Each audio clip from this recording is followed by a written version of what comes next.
Habis Bu, belum habis. Nah, itu terjadi di Isra Mi'raj semuanya. Apa yang kami sampaikan tadi, kita pelajari seorang Sa'ban. Ibu tahu Sa'ban? Sa'ban itu adalah sahabat Rasulullah SAW. Sa'ban itu tidak pernah dia terlewati sholat subuh berjamaah. Tak pernah tinggal sholat subuh berjamaah. Dia datang 5 menit sebelum azan, dia sudah duduk di saf sebelah kiri di depan. Setiap 5 menit sebelum azan, dia sudah datang duluan, duduk di sebelah kiri, saf paling depan. Itu Sa'ban. Di suatu ketika Rasulullah SAW menjadi imam sholat subuh, dia tak menengok Sa'ban itu aduh. Kamu di dalam mana Sa'ban yang selama ini tidak pernah putus sholat subuh berjamaah. Ditanya sebelum sholat subuh, wahai jamaah, ada tak nengok Sa'ban? Diam jamaah. Woi, wahai jamaah, ada tak nengok Sa'ban? Ada lah hadir belum Sa'ban kita sholat berjamaah ini? Tak tahu. Ya sudahlah, kita tunggulah Sa'ban datang agak 5 menit. Kalau datang dia, kata Rasulullah, baru kita sholat subuh berjamaah. Ditunggu sampai Rasulullah sampai 5 menit. Tak cukup datang si Sa'ban ini. Daripada kita kesiangan, kita sholat berjamaah. Sholat berjamaah dan Rasulullah mengimami sholat berjamaah, sholat subuh berjamaah. Setelah sholat subuh berjamaah, balik lagi Rasulullah tanya, wahai jamaah, Sa'ban kira-kira ada tak nih sholat berjamaah?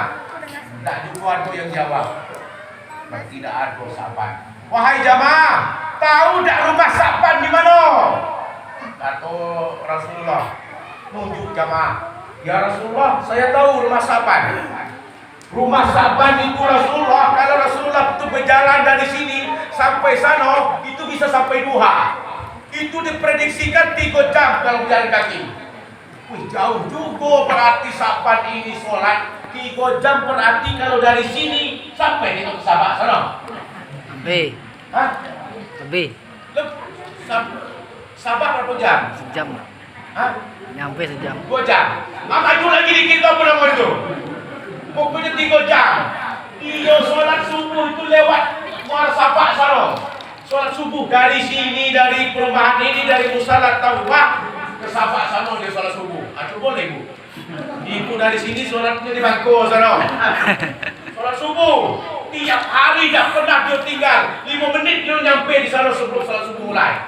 Itu Sa'ban. Wajar Rasulullah itu tanya kalau Sa'ban itu tak ada. Diantarlah sahabat jamaah itu Rasulullah ke rumah Sa'ban. Memang betul hampir 3 jam rumah Sa'ban itu. Ditemulah, assalamualaikum. Dijawablah sama istrinya Sa'ban. Waalaikumsalam ya Rasulullah. Saya nak nanya, kemana Sa'ban? Kata Rasulullah kepada istrinya. Saya tidak melihat Sa'ban itu sholat subuh berjamaah hari ini. Jawablah istrinya, maaf ya Rasulullah, sahabatmu yang bernama Sa'ban memang dia tidak bisa sholat subuh pada hari ini, karena setelah sholat isya itu dia sudah dipanggilkan oleh Allah Subhanahu wa Ta'ala, inna lillahi wa inna ilaihi raji'un. Kaget sholat subuh, tidak ada sholat subuh di sini. Dicari sama imam kakek, tak cukup datang imam itu ke rumah bapak-bapak kakek. Berarti sudah inna lillahi wa inna ilaihi raji'un. Oh kakek, coba lah kakek kalau Pak Imam sudah cari mana bapak ini. Coba tengok ke rumah dia. Aku mesti lah bapak kakek. Jangan sampai dah subuh kakek. Tantang Pak Imam. Tapi Rasulullah dijawab sama istrinya, ya Rasulullah, tapi di saat Sa'ban ini sakratul maut, ada 3 kata-kata dia mengucapkan, tapi saya tidak paham, kata Rasulullah, kata istrinya. Apa itu? Waktu dia mau sakratul maut, dia mengatakan, aduh, kenapa tidak lebih jauh? Aduh, kenapa tidak yang baru? Aduh, kenapa tidak semuanya? Apa maksudnya itu Rasulullah? Kata Rasulullah, Sa'ban ini kalau di hadapan Allah itu sudah tidak ada hijabnya lagi. Di hadapan Allah itu sudah tidak ada batasnya lagi gitu. Setelah dia meninggal baru dia tahu, ya Allah, aduh kenapa tidak lebih jauh? Dia berjalan dari sini ke Sabak lebih 1-3 jam, kenapa hampir 6 jam dari sini sampai ke Muara Bungo sana, lewat lagi kalau perlu. Kenapa tidak lebih jauh? Itulah maknanya. Kenapa tidak yang baru? Waktu Rasul Sa'ban itu pergi perjalanan 3 jam, dia pakai pakaian itu 2 lapis. Yang di dalamnya yang baru, yang di luarnya yang lama. Kenapa di dalam perjalanan itu kan bisa kena debu kek? Kalau kena debu, pasti kena yang kotor, yang lama. Baju yang dalam itu yang baru tak ada, tak apa-apa. Setampainya dia di masjid, dia melihat ada seorang laki-laki dalam keadaan kedinginan. Kalau dia tidak ambil itu kasih baju, kedinginan mati di laki-laki dalam masjid itu. Dia ambilkannya lah baju yang di luar itu, baju yang sudah lama, dikasihlah kepada pemuda itu yang ada di masjid.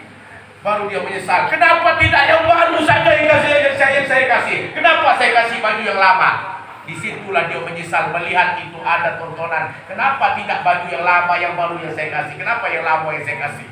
Disitulah aduh kenapa tidak yang baru? Yang ketiga, kenapa tidak semuanya? Waktu dia dalam keadaan lapar, Sa'ban itu dia nak makan roti Arab itu kan besar-besar, bukan kayak roti itu kecil-kecil. Roti Arab itu besar-besar. Pas dia nak makan sambil minum teh pagi-pagi, lewat anak yang miskin lewat depan pintu dalam keadaan kelaparan, minta makan. Setelah dia minta makan, dipotongnya kue itu yang lebar itu, dikasih kamu yang setengah, saya yang setengah.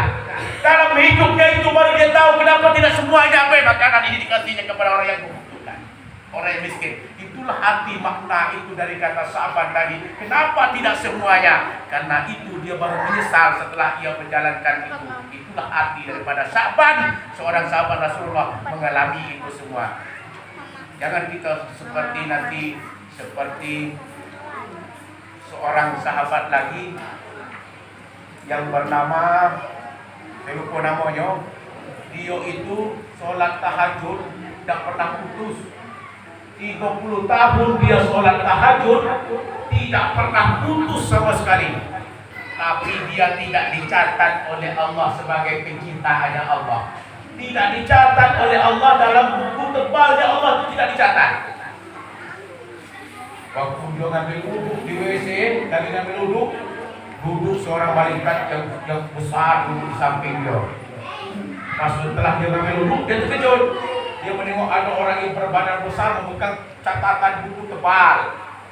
Katanya, siapa engkau? Aku adalah utusan Allah. Akan mencatat nama-nama orang yang sedang melaksanakan sholat malam. Oh, saya kan lagi sholat malam ini. 30 tahun saya sholat tahajud, sholat malam tidak pernah putus-putus. Mungkin ada nama di situ.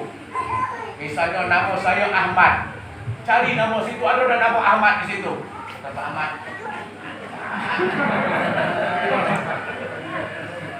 Ya, coba cari di situ. Ada namanya Ahmad di situ. Dibuka buku tebal itu. Lah dibuka bolak-balik dah ganti dulu namanya. Padahal Pak Ahmad itu rajin tahajud. Coba cari lagi katanya. Saya kan rajin sujud berdoa. Di orang lagi tidur saya berdoa. Orang lagi tidur saya sujud. Orang lagi tidur saya lagi berzikir. Mendekat, kenapa saya tidak dicatat dari hamba-Nya Allah? Cari lagi wahai malaikat. Dicari bukunya lagi, dicari. Ada nama Pak Ahmad di situ. Lalu apa salahnya? Kata si malaikat itu, saya betul melihat Pak Ahmad itu rajin sholat tahajud.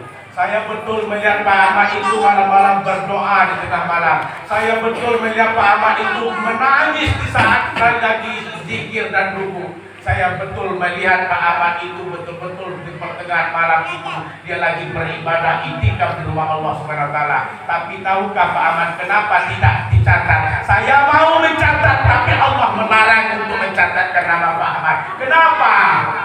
Rupanya tahukah Pak Ahmad? Pak Ahmad lagi asik beribadah, ada tetangga yang sakit di sebelah. Bapak biarin baik. Bapak enak beribadah, ada tetangga yang masuk ke rumah sakit, tidak Bapak layani dan tidak Bapak antarkan. Oh Bapak asik beribadah, tetangga ibu, Bapak juga ada kena musibah, ibu juga tak pernah hiraukan. Itulah akibat tidak dicatat oleh Allah Pak Ahmad tadi, karena dia lupa terhadap keluarga dan tetangga yang tadi. Assalamualaikum warahmatullahi wabarakatuh. Waalaikumsalam. Assalamualaikum warahmatullahi wabarakatuh.